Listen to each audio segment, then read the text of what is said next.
फर्जी voter list, एक ही व्यक्ति का 100 बार से ज्यादा वोट देने के आरोप और वोटर आईडी कार्ड पर और मतदाता सूची के अंदर असली नागरिकों की बजाय ब्राजीलियन मॉडल की तस्वीरें और आरोप कि भारत का चुनाव आयोग ही सत्ता पक्ष का पक्ष ले रहा है।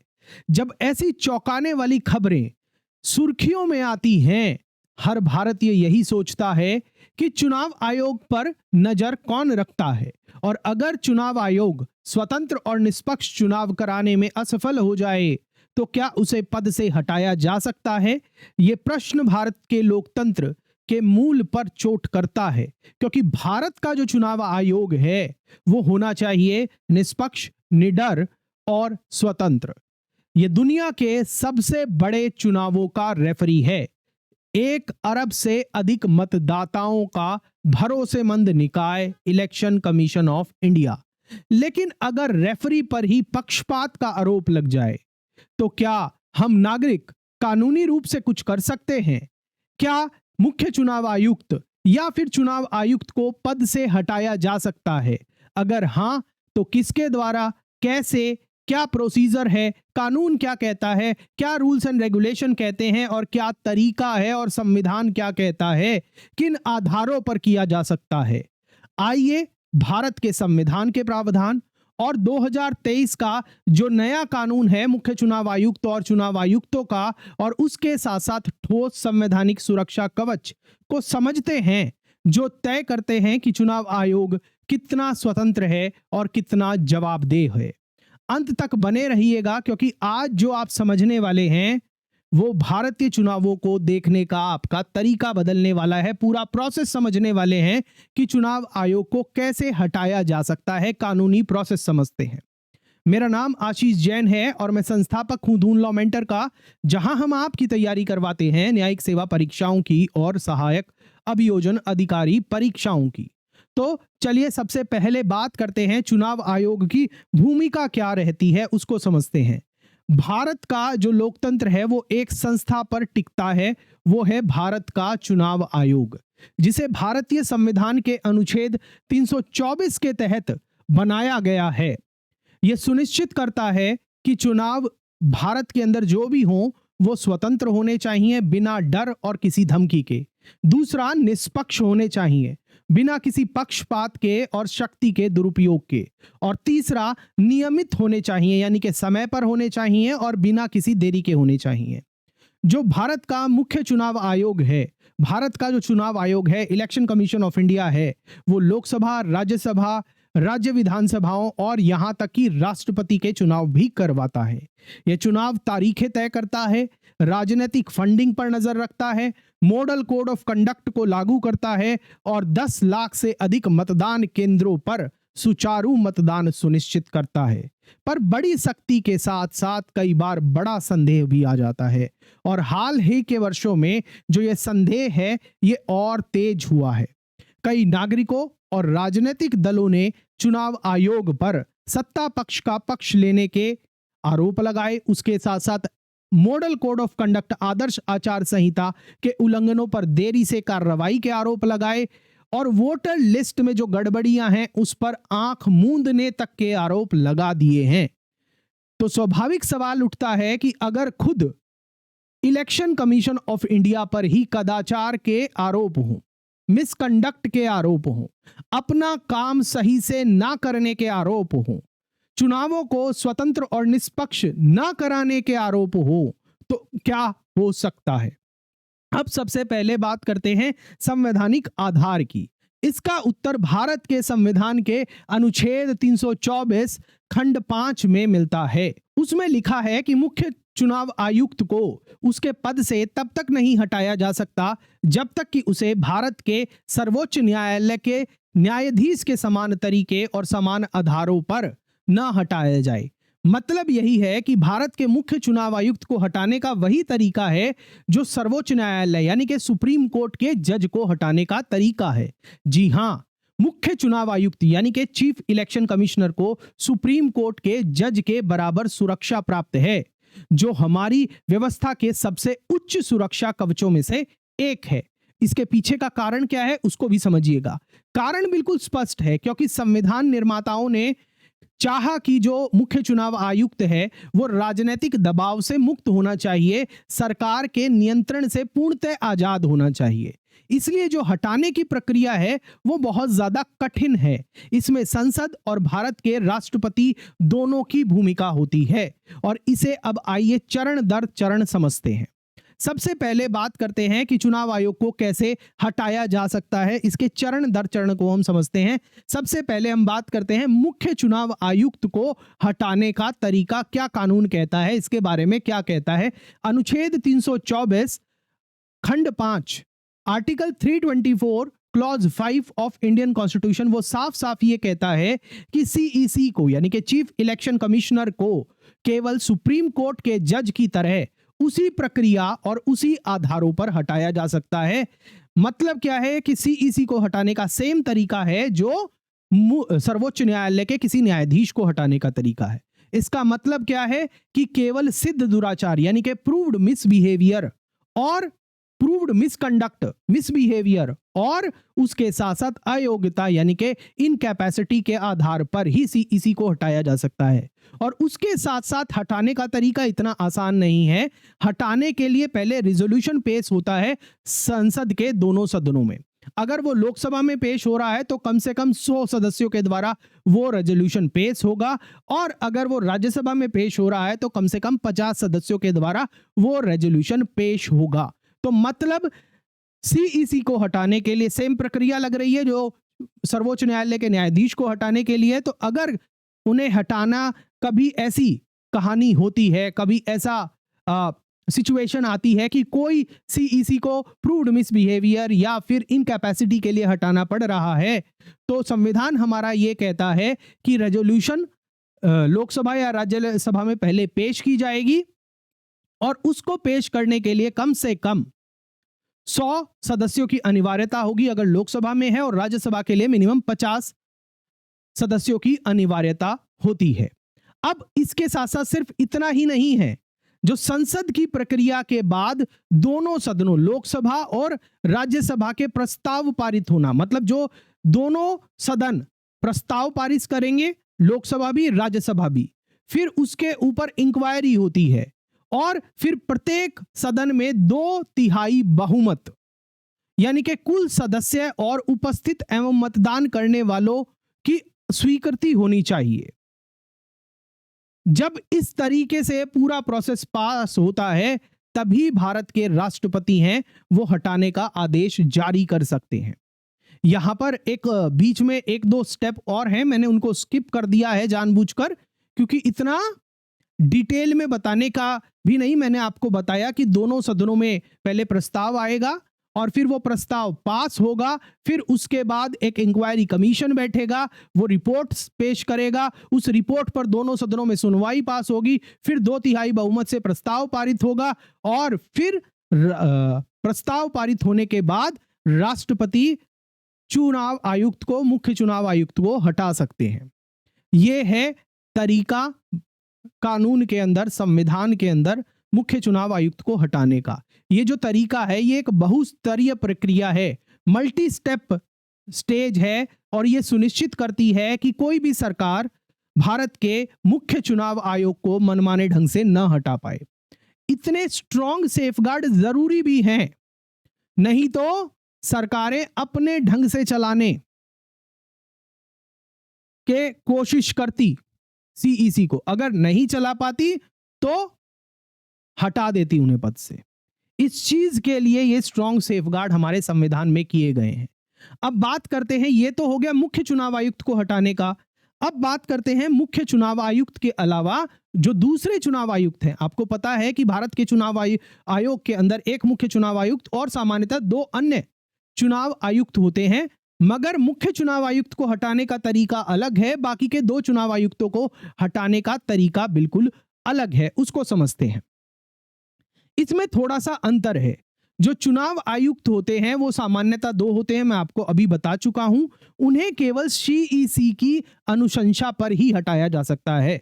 मतलब मुख्य चुनाव आयोग जब रिकमेंड करेंगे प्रेसिडेंट को, तभी दूसरे चुनाव आयुक्तों को हटाया जा सकता है। अर्थात यहां पर क्या है, जो चीफ इलेक्शन कमिश्नर है वो एक तरह की सेफ्टी वाल्व है जो ईसी को सरकारी हस्तक्षेप से बचाता है, जो दूसरे चुनाव आयुक्त हैं उनको सरकारी हस्तक्षेप से बचाता है। हालांकि यदि अगर कदाचार के प्रमाण हो, यानी कि मिसकंडक्ट के प्रमाण हो, तो सरकार सीईसी की सलाह पर दूसरे जो चुनाव आयुक्त हैं उनके विरुद्ध अनुशासनात्मक और हटाने की कार्रवाई कर सकती है। अब बात करते हैं सिद्ध दुराचार और अयोग्यता का क्या मतलब होता है, मतलब प्रूव्ड मिसबिहेवियर और इनकैपेसिटी का मतलब क्या है, इसको भी समझना जरूरी है।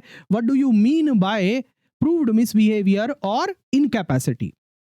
सिद्ध दुराचार की बात करें तो यानी कि प्रूव्ड मिसबिहेवियर और अयोग्यता सिर्फ राजनीतिक पक्षपात नहीं है, बल्कि यह गंभीर बातों को दर्शाता है, जैसे कि भ्रष्टाचार, आपराधिक कदाचार हो, शक्ति का दुरुपयोग हो, शक्ति के दुरुपयोग के अंदर एक पार्टी को फेवर करना और दूसरे पार्टी को नुकसान पहुंचाना, इस तरीके की सारी चीजें आती हैं।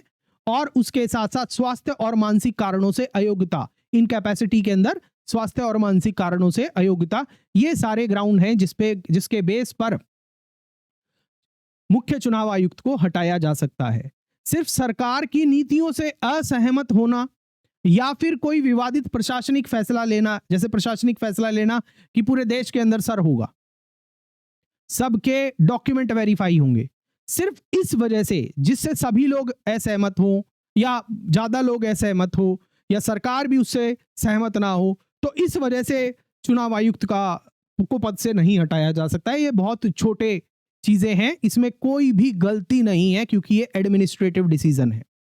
ध्यान दीजिएगा कि सिर्फ सरकार की नीतियों से सहमत होना या फिर कोई विवादित प्रशासनिक फैसला लेना दुराचार नहीं माना जाता है। उदाहरण के तौर पर मैं आपको यहां पर बताना चाहता हूं कि अगर सीईसी किसी प्रत्याशी को की अयोग्यता घोषित करने में ज्यादा समय लगा देता है, देरी कर देता है, तो ये एक नीतिगत निर्णय हो सकता है, जरूरी नहीं कि वो दुराचार हो, इसलिए इस पर सीईसी को नहीं हटाया जा सकता। पर यदि अगर रिश्वत की बातें हो, चुनावी आंकड़ों में हेरफेर की बातें हो या फिर राजनीतिक दलों से साठगांठ के प्रमाण हो, तो हटाने की प्रक्रिया शुरू हो सकती है। ध्यान दीजिएगा कि अगर किसी उम्मीदवार को अयोग्य घोषित करना और उसको अयोग्य घोषित करने में अगर ज्यादा समय ले लिया गया है, फैसला देने में ज्यादा समय ले लिया गया है, तो ये हटाने के लिए कोई ग्राउंड नहीं बन सकता। मगर अगर रिश्वत लेने के प्रमाण हो, चुनावी आंकड़ों में हेरफेर के प्रमाण हो और उसके साथ साथ राजनीतिक दलों से साठगांठ के ठोस प्रमाण हो, तो चुनाव आयोग को, मुख्य चुनाव आयुक्त को हटाने की प्रक्रिया शुरू की जा सकती है कानून के मुताबिक। हालांकि आज तक भारत में किसी भी मुख्य चुनाव आयुक्त को पद से नहीं हटाया गया है, यह बात ध्यान रखिएगा। प्रोसेस बहुत कठिन है। अब बात करते हैं 2023 में एक कानून आया था जो मुख्य चुनाव आयुक्त और दूसरे चुनाव आयुक्तों की नियुक्ति की बारे में बात करता है। ये जो अधिनियम है ये कानून है सीधा उसी पर बात करता है। Chief election commissioner and other election commissioners appointment, condition of service and terms of office. मुख्यतः ये रेगुलेट करता है कि जो मुख्य चुनाव आयुक्त हैं और जो दूसरे चुनाव आयुक्त हैं वो किस तरीके से अपॉइंट किए जाएंगे, कौन अपॉइंट करेगा। इस विधि का नाम है, इस लॉ का नाम है, संसद ने दिसंबर 2023 में नया कानून पारित किया था और इस कानून का मैं नाम आपको हिंदी में भी बता दे रहा हूं। इस कानून का नाम है मुख्य चुनाव आयुक्त और अन्य चुनाव आयुक्त नियुक्ति, सेवा की शर्तें और कार्यकाल अधिनियम 2023।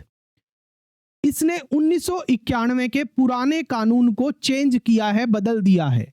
और इस नए कानून के जो मुख्य बिंदु है वो ये है कि मुख्य चुनाव आयुक्त और जो चुनाव आयुक्तों की नियुक्ति होगी वो अब एक चयन समिति करेगी, यानी कि अपॉइंटमेंट कमेटी करेगी, सिलेक्शन कमेटी करेगी, जिसके अंदर कौन कौन होगा, प्रधानमंत्री उसके अध्यक्ष होंगे और लोकसभा में विपक्ष के नेता भी उस कमेटी का हिस्सा होंगे और उसके साथ साथ जो तीसरा मेंबर होगा वो केंद्रीय मंत्री होंगे, जिनका नाम कौन नॉमिनेट करेगा, जिसका नाम प्रधानमंत्री करेंगे। तो मतलब क्या है, सीईसी की अपॉइंटमेंट में सरकार की जो अहमियत है, जो सरकार की के मत का जो ओपिनियन का जो वैल्यू है वो डबल है, जबकि विपक्ष की जो वैल्यू है वो एक है, 1/3 वैल्यू उनकी और सरकार की 2/3 वैल्यू। मैं आपको यहां पर एक बात और बताना चाहूंगा कि 2020 के अंदर सुप्रीम कोर्ट का एक फैसला आया था अनूप बरनवाल वर्सेस भारत संघ का, जिसमें सुप्रीम कोर्ट ने एक कमेटी सुझाई थी for the appointment of the chief election commissioner and the other election commissioner. उसमें सुप्रीम कोर्ट ने यह सजेस्ट किया था कि चुनाव आयुक्त को, मुख्य चुनाव आयुक्त को और दूसरे चुनाव आयुक्तों को सेलेक्ट करने की जो समिति होगी उसमें 3 लोग होंगे, एक प्रधानमंत्री अध्यक्ष के रूप में, दूसरा लोकसभा के विपक्ष के नेता और तीसरा भारत के मुख्य न्यायाधीश। इसमें क्या है कि यहां पर जुडिशरी भी है और उसके साथ साथ विपक्ष की भी आवाज है और सत्ता पक्ष की भी आवाज है, तो मतलब तीनों हिस्सों की बराबर आवाज है। इससे क्या होगा कि जो मुख्य चुनाव आयुक्त हैं या चुनाव आयुक्त हैं वो उनको पूरा एक निष्पक्ष तरीके से या बिल्कुल सही तरीके से, ताकि कोई आवाज ही ना उठा सके, कोई आरोप ही ना लगा सके कि सरकार ने अपने फेवरेबल बंदे को मुख्य चुनाव आयुक्त या दूसरा चुनाव आयुक्त अपॉइंट कर दिया। ऐसा अनूप बरनवाल वर्सेस भारत संघ के केस में सुप्रीम कोर्ट ने कहा था कि 3 सदस्य कमेटी करेगी।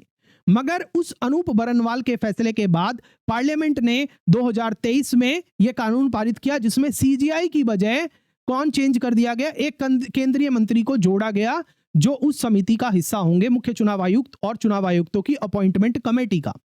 तो यही कारण है कि इस कानून पर फिर से आवाजें उठ रही हैं, इसकी आलोचना हो रही है कि यहां पर चुनाव आयुक्त और मुख्य चुनाव आयुक्त की अपॉइंटमेंट में ज्यादा जो अहमियत हो गई वो सत्ता पक्ष की हो गई, और इसलिए आरोप भी लगते हैं कि सत्ता पक्ष का फेवर करते हैं मुख्य चुनाव आयुक्त। इसीलिए अब यह मामला दोबारा से सर्वोच्च न्यायालय के सामने है और शायद 11 नवंबर को इस कानून के तहत सुनवाई होने वाली है। इस कानून पर सुनवाई होने वाली है कि जो ये सिलेक्शन कमेटी है जिसके अंदर 2/3 वैल्यू सरकार के पक्ष की है और 1/3 वैल्यू विपक्ष की है, तो क्या ये सिलेक्शन कमेटी सही है या नहीं, उस फैसले पर भी जब वो आएगा या जब उसकी सुनवाई होगी उस पर भी बात करेंगे। अभी हम वापस से अपने मैटर पर चलते हैं, कानून की बात करते हैं। 2023 के कानून ये कहता है कि जो मुख्य चुनाव आयुक्त और चुनाव आयुक्तों को सेलेक्ट करने के लिए, अपॉइंट करने के लिए जो सिलेक्शन कमेटी होंगी उसमें प्राइम मिनिस्टर होंगे चेयरपर्सन के रूप में और एक यूनियन कैबिनेट मिनिस्टर होंगे, जिनको भी नॉमिनेट कौन करेंगे, प्रधानमंत्री ही करेंगे, और leader of opposition in the Lok Sabha होंगे। 3 मेंबर की कमेटी करेगी। अब ये देखिएगा, ये कौन है, ये गवर्नमेंट का हिस्सा है, और ये कौन है, ये अपोजिशन का हिस्सा है।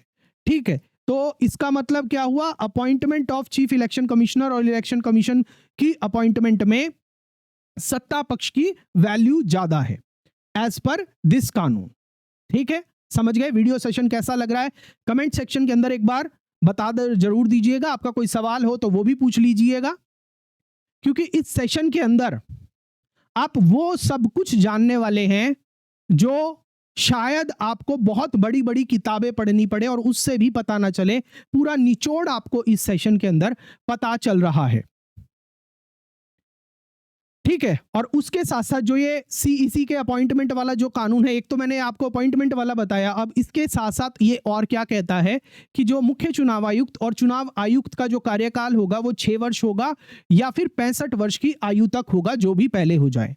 और उनके हटाने की प्रक्रिया के बारे में ये कानून ये कहता है कि जो पहले से ही प्रावधान है वही होगा। मतलब अनुच्छेद 324 खंड 5 आर्टिकल 324 क्लॉज 5 जो ऑलरेडी मैंने आपको बताया है वो उसी के अनुसार होगा, उसमें कोई भी चेंज नहीं है, अपॉइंटमेंट में चेंज किया गया है।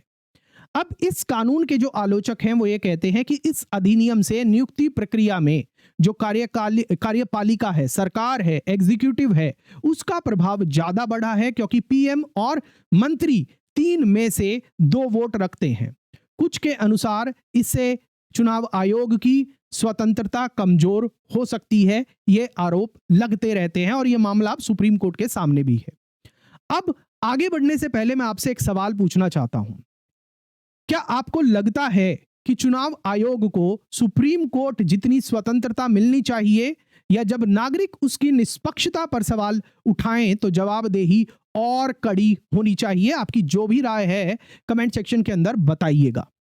अब बात करते हैं कि क्या सुप्रीम कोर्ट या फिर राष्ट्रपति ऐसे मामलों के अंदर सीधे हस्तक्षेप कर सकते हैं या नहीं कर सकते हैं। क्या राष्ट्रपति या फिर सुप्रीम कोर्ट ऐसे मामलों के अंदर सीधे हस्तक्षेप कर सकते हैं? जवाब है बिल्कुल नहीं कर सकते, क्योंकि जो भारत के राष्ट्रपति हैं वो तो कैबिनेट की एडवाइस पे काम करते हैं। कानून के अंदर लिखा हुआ है, संविधान के अंदर लिखा हुआ है, he act on the written advice of the council of ministers. Bharat के राष्ट्रपति निर्धारित प्रक्रिया के बिना चीफ इलेक्शन कमिश्नर या फिर इलेक्शन कमिश्नर को उनके पद से नहीं हटा सकते। यहां तक कि ऐसे मामलों के अंदर सीधे सुप्रीम कोर्ट भी हटाने का आदेश पारित नहीं कर सकता। हालांकि अगर हटाने की प्रक्रिया संवैधानिक प्रक्रिया या फिर प्राकृतिक न्याय के सिद्धांतों का पालन नहीं कर रही हो तो कोर्ट उसकी न्यायिक समीक्षा कर सकती है। फिर भी कोर्ट ने कई बार चुनाव आयोग को उसकी स्वतंत्रता बनाए रखने की हिदायत दी है और बहुत बार याद भी दिलाई है।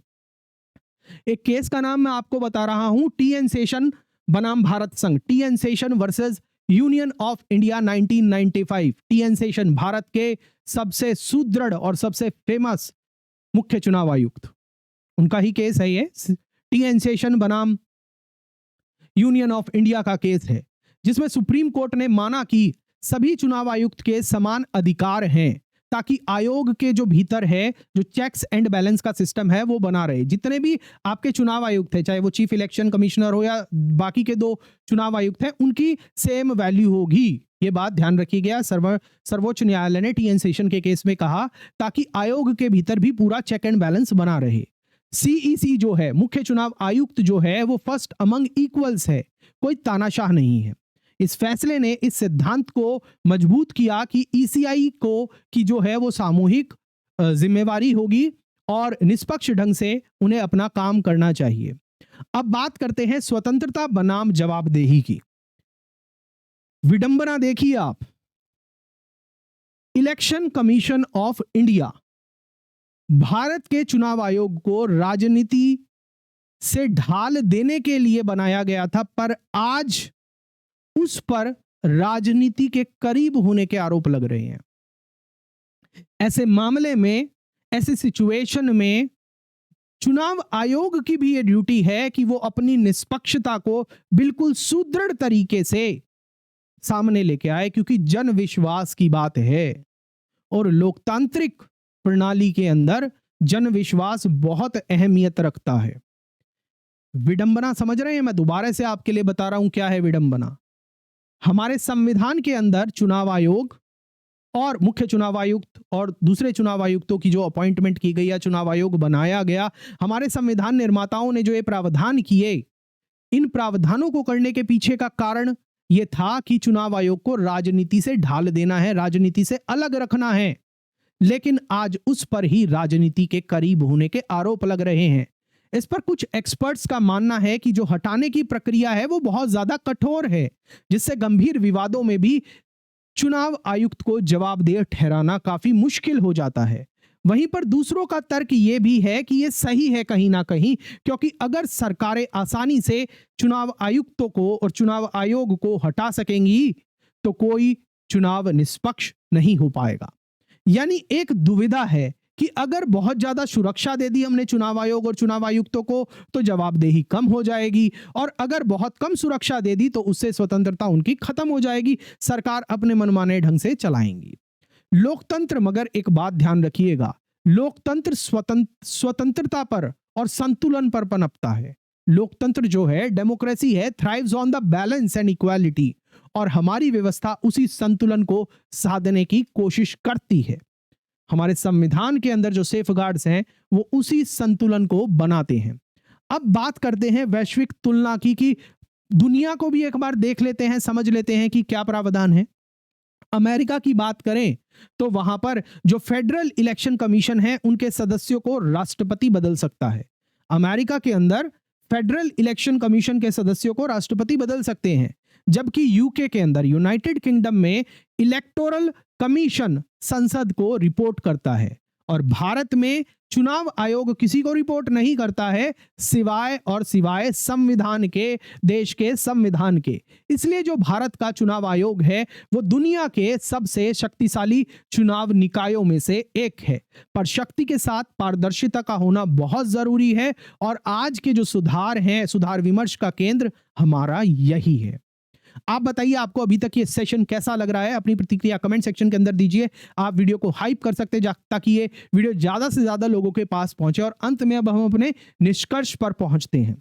तो निष्कर्ष यही है कि जो मुख्य चुनाव आयुक्त है को केवल सुप्रीम कोर्ट के न्यायाधीश की तरह ही दोनों सदनों में 2/3 बहुमत से पारित प्रस्ताव के बाद ही हटाया जा सकता है। और जो चुनाव आयुक्त हैं उनको केवल सीईसी की, जो दूसरे चुनाव आयुक्त हैं उनको केवल सीईसी की अनुशंसा पर, रिकमेंडेशन पर ही हटाया जा सकता है। यह प्रक्रिया जो है यह स्वतंत्रता को सुनिश्चित करती है, पर आलोचक जवाबदेही पर सवाल भी उठाते हैं। जो 2023 का कानून है सीईसी की अपॉइंटमेंट वाला और दूसरे इलेक्शन कमिश्नर की अपॉइंटमेंट वाला, वो नियुक्ति प्रक्रिया बदल देता है मगर हटाने की प्रक्रिया वही रखता है जो संविधान के अनुच्छेद 324 खंड 5 में दी गई है। अंततः जो भारत के चुनाव आयोग की जो ताकत है वो सिर्फ कानून से नहीं बल्कि उस पद पर बैठे लोगों की नैतिक अखंडता से तय होती है, यानी कि मॉरल इंटेग्रिटी से भी तय होती है। इसी के साथ जो ये हमारा आज का सेशन है ये पूरा होता है। आप मुझे ये बताइए, क्या हमारा चुनाव आयोग आज भी सचमुच स्वतंत्र है या सरकार का एक और राजनीतिक औजार बन गया है? अपनी राय जो भी है वो कमेंट सेक्शन के अंदर दीजिएगा और ये भी बताइएगा जो भारत के कानूनी प्रावधान हैं वो उन पर आपकी क्या राय है इस मुद्दे पर। लोकतंत्र thrives on checks and balance, ये याद रखिएगा। वीडियो पसंद आया तो लाइक करिएगा, शेयर करिएगा। चैनल को सब्सक्राइब नहीं किया तो सब्सक्राइब का बटन ठोक के ऑल नोटिफिकेशन को ऑन करिएगा ताकि आपको ऐसे ही विश्लेषण और भी मिलते रहें। और एक YouTube का नया फीचर है हाइप का।